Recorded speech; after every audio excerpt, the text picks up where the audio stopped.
महाराष्ट्र में अजान पर घमासान की स्थिति इसलिए भी है क्योंकि पुणे में गृह मंत्री दिलीप वालसे ने बीच में ही अपना भाषण रोक दिया। दरअसल अजान की आवाज आ रही थी, उस पर अपना भाषण बीच में रोक दिया और वालसे ने कार्यकर्ताओं को शांत रहने के लिए कहा।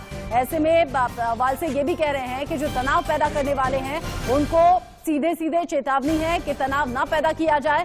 राजस्थान से अलग खबर है, कर्नाटक से अलग खबर है, फिलहाल महाराष्ट्र से जुड़ी खबर आप जान लीजिए। उधर राज ठाकरे हैं जो कह रहे हैं कि लाउड स्पीकर बंद होना चाहिए। इधर दिलीप वलसे पाटिल जो कि अपने भाषण को बीच में रोकते हैं क्योंकि अजान की आवाज आ रही थी और कह रहे थे कि जो लोग तनाव पैदा करने की कोशिश कर रहे हैं उन्हें सीधे सीधे चेतावनी है कि माहौल को खराब न किया जाए।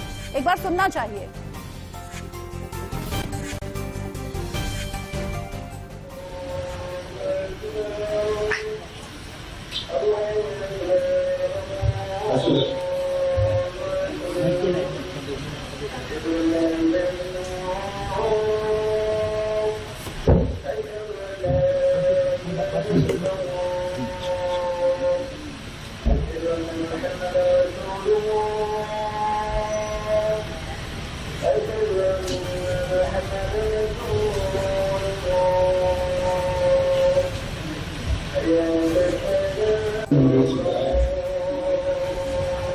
महाराष्ट्र के गृह मंत्री दिलीप वलसे पाटिल जो कि भाषण दे रहे थे, उसी दौरान अजान की आवाज उन्हें पीछे से सुनाई दी तो वो अपने भाषण को बीच में रोकते हैं।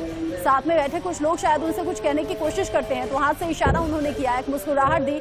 मतलब उनका सीधा सीधा सा था कि अजान खत्म हो जाए तो वो अपनी बात आगे बढ़ाएं, क्योंकि राज ठाकरे कह रहे हैं लाउड स्पीकर बंद होने चाहिए। इधर दिलीप वलसे पाटिल जो अपना मैसेज क्लियर कर रहे हैं कि अगर कोई भी तनाव बढ़ाएगा धार्मिक मुद्दों को लेकर तो फिर ठीक नहीं होगा। ये सीधा चेतावनी के लहजे में उनके जरिए कहा गया है। अब महाराष्ट्र से खबर निकलकर सामने आ